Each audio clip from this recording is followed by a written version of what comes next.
guys, this is Carrie, Fullerton Professional Organizing.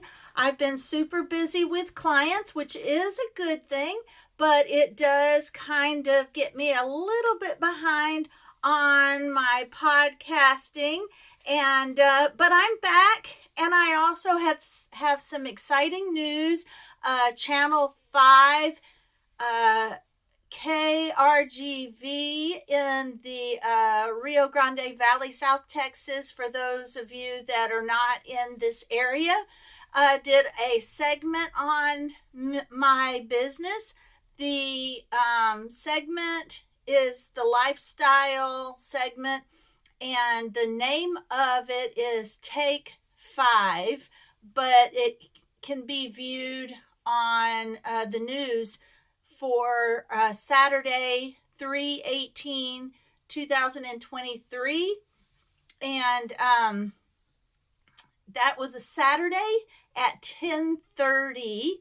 And that was super, super exciting. And I have to say, they did a great job of editing because, when you're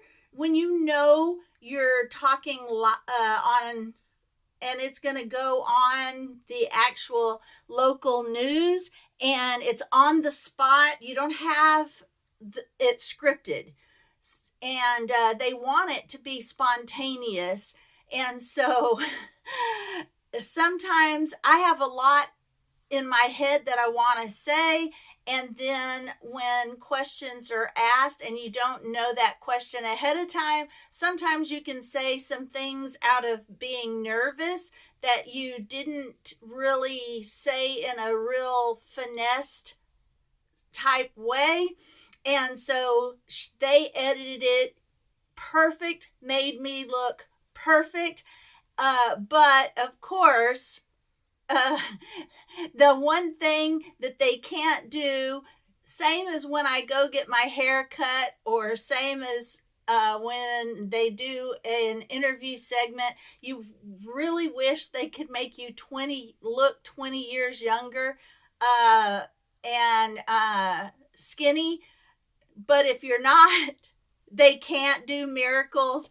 But other than that, I was very proud of the segment, very happy with it. It was beautifully done, and I loved it, and I'm super excited about that. And I will post that on my website eventually, but right now it's on my Facebook page, and if you're interested in watching that, it's there. But we're going to go right into what to do, how to declutter, how to organize when you're going to move. These are a lot of great, great tips. The first tips I found were from Dana White, A Slob Comes Clean, her YouTube channel. And she talks about using her no mess method, which really her no mess method is make the decision now. Pick up an item, and when you're organizing, you put it where it goes right now. You don't put it aside to put, you don't make a pile that's going into a room so that you can deal with that pile later, because piles are overwhelming. She says you deal with one item at a time right now. And she says you can use that method also when you're moving, because you're going to have that donation box next to you, trash bin next to you, and you're going to either take it to the room that is going to be packed so that everything is packed all together for that room, or you're going to pack it. If that room is already packed, you are going to stick it in that box and pack it right then and there. She is a real big believer in just dealing with it right then and there so that you don't have piles and bigger messes before you have the better organized space. So, and I also saw this on one of her other videos. She purchases boxes. If she has a 4-bedroom house, she buys the set of boxes that says, this is how many boxes you're going to need for a 4-bedroom, because she also calls that the container method. Once she has put all of her best items and favorite items and the things that she knows for sure she can't live without in those boxes, then whatever space is left over is where everything else has to go. So she is forced to make decisions on what is going with her and what is not. I don't know if, I could stick to that really, really strictly. And I'll tell you about another person's idea in a little bit of how many boxes. Well, I'll just tell you right now. Is another YouTuber that says buy 10 boxes per room and then buy 10 extra boxes. Or if you're not into buying boxes, that's how many boxes you need to get for free if you're able to get boxes for free.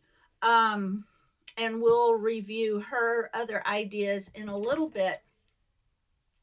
So everybody has a lot of different ideas about boxes. Now, one thing I did like is I did hear another person say that she buys the moving boxes because all the large boxes are exactly the same. So when they stack all the large boxes uh, on top of each other, the large boxes are going to hold the large boxes perfectly because it's going to take up every space, and you're not going to have all these little small large spaces when you're stacking the boxes. Then all the medium boxes are going to stack on top of the large boxes, and they're all going to fit together perfectly.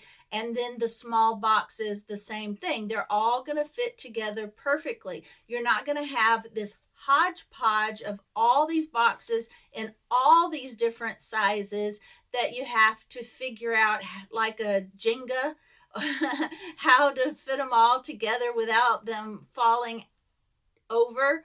Um, so or like that game. What is that game where you put all the blocks together? Anyway, it'll take me all day to remember the name of that game. But if you only have those three size boxes, yes, you had to pay for the boxes. But sometimes spending money on the right tools make things less stressful, and you have so much less things that you have to think about. It just makes it so much easier. Now, of course, if you're the type that will do anything to save a little money, then of course get all the different size boxes that you can in different for free, and do it your way. These are just ideas. If you happen to have a little bit bigger budget and are able to make that part of your move a little less stressful, then these are ideas for you. And then she says the next question is is it worthy to move with you? Are these items that you are packing up worthy to make the move? Now, we're going to go to the Minimal Mom, her YouTube, and she was interviewing another guest, and I did not catch that, but here are some of the tips that I got from that video. Make it as easy to donate as it is to pack. So have those donation boxes right there next to you wherever you're packing, so you can go ahead and put donations in that donation bin that you are not taking with you. Be ruthless. She says, make sure you know how much each size truck costs and which truck fits in your budget, and then you can only fit what is in your budget into that truck. That was her idea. If you can save a little money by getting a smaller U-Haul or moving truck, then you will have to take less items with you. Now, she also recommended 1-800-GOT-JUNK. I don't know if we have that here in South Texas, but we do have other junk removal businesses. But what she said that was great about the 1-800-GOT-JUNK is they will donate the things that are donatable and trash the things that are trashable for you. Let's see. She says also teach your kids early to declutter. Declutter once or twice a year with your kids so that they're used to that process. And usually parents are the ones that want to hang on to their kids' things a lot more than the kids are. You know, the parents are attached to the all the little things that their kids used to play with, where their kids are like, oh yeah, I've played with that, I'm done, it's over. But then that just depends on the kid. All of your children will be different. You will have the ones that will hold on to a gum wrapper because grandma gave it to them, and then you'll have those that are easily let go of items. Now she says if the amount of toys that your kid has overwhelms you, then secretly your children are overwhelmed as well. So keep that in mind. Um, Emily Norris is another YouTuber that I listen to, and she has a lot of really good moving hacks that we're going to go through just real quick. And she's the one that says 10 boxes per room plus 10 more boxes. I really love the idea, if you have a 4-bedroom home, getting the set that's already made for a 3-bedroom home, and then try to stay within that.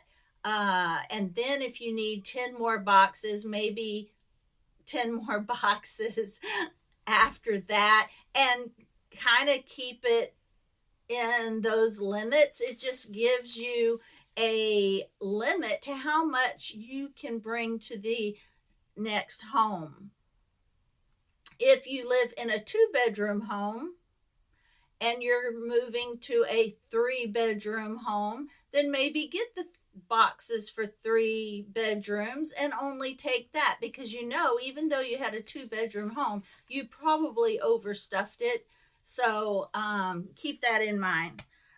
Now, she says if you do get free boxes and they do not have handles on the sides, you can cut a V like this on each side and fold it in, and that will make you a nice handle on the boxes that don't have handles. Of course, she also says declutter first. And she says 2 things.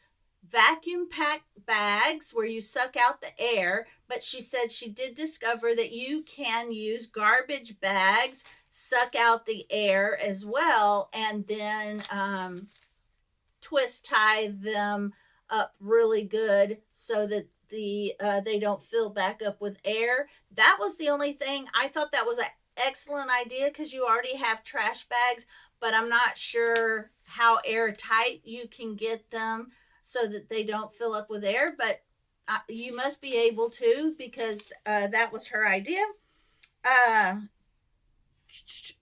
And use a trash bag for your hang up clothes. Now, you may still need the boxes with the little hanging racks in them to make moving your clothes easier, but to pack them, just put a trash bag over a group of them, cut a hole in the top, and put trash bags over your clothes so that you don't have to take them off the hanger.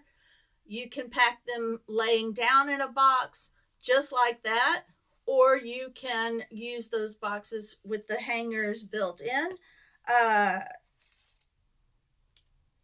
And be sure and pack your suitcases for the amount of time that you think you're going to need clothes and toiletries and towels and sheets.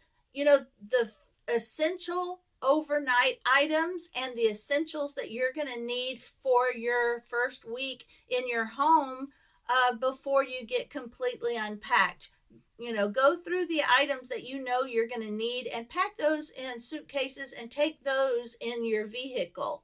That way you have those available to you when you move in, and you don't have to. And that means your kitchen essentials. You're going to, make and we're going to get to this when we get to another YouTuber about the meal plan. But if you have a little meal plan for that move-in week, then you'll know what kitchen utensils and pots and pans and all that you need to take with you in your car as well, or pack in a box that you're going to unpack first. The first box that you're going to unpack is going to have those essentials that you're going to need to live for the first week while you're unpacking everything else. You're going to have to think through all of that.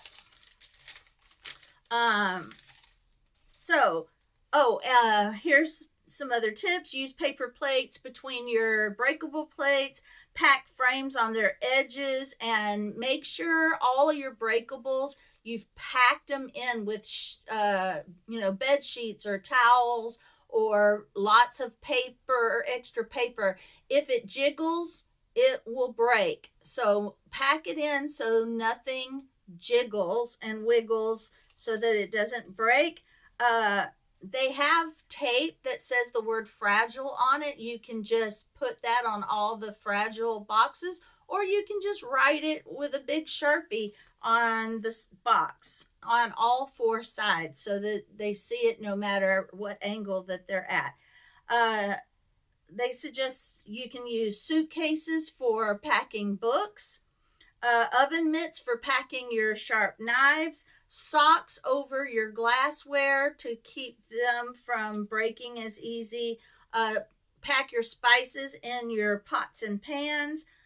Be sure and label your boxes by room or color code by room. Take photos of your shelves that you have nicely decorated that you want to remember to redo in the new home. If that's what you need, if that's what you want to redo in the new home, take a picture of it so that you can remember how you had it decorated.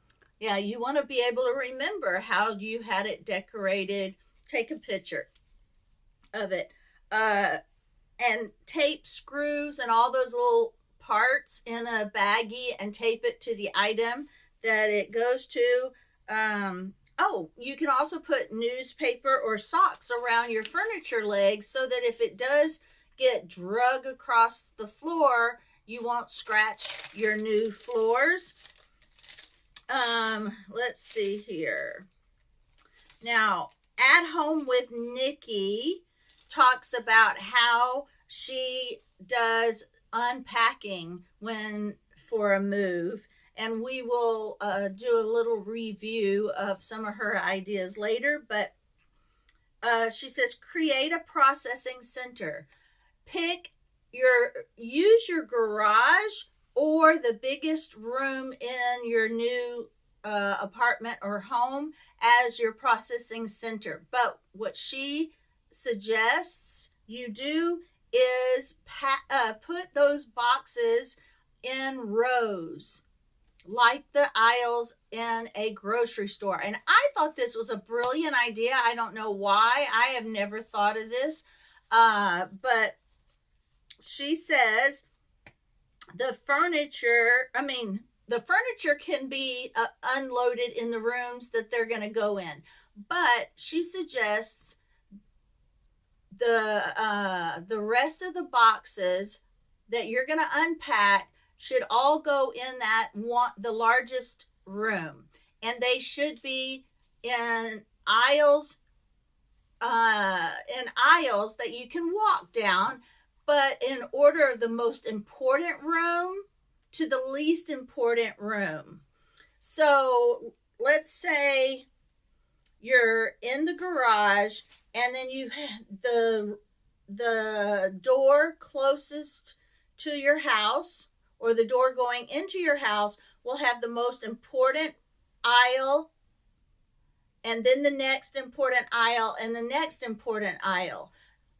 You know, usually the kitchen is going to be one, and the bathroom is going to be one of your most important. So those most important rooms are going to be next to the door, and then you're going to work your way to the office, possibly, unless the office is the most important room.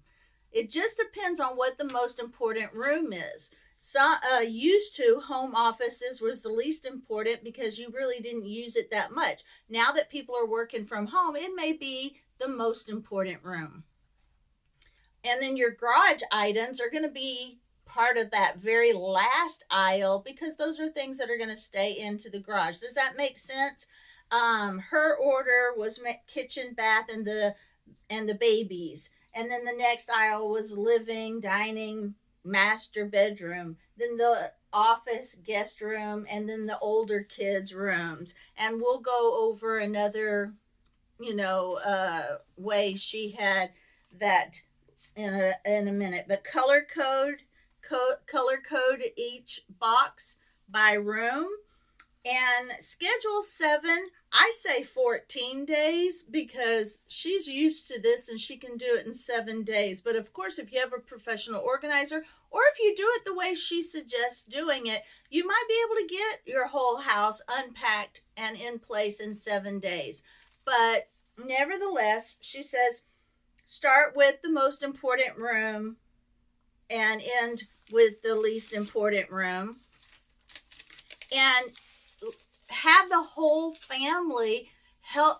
Let's say the kitchen or the home office is the most important room to get unpacked first. Have every single person helping in that one room. Instead of having one person in each room and then coming and asking questions every 5 seconds, have everyone work in the same room. Get that whole room in order first and then move to the next room. I thought that was pretty smart too. And then she suggests some things to have a family binder for all the most important documents for when you move.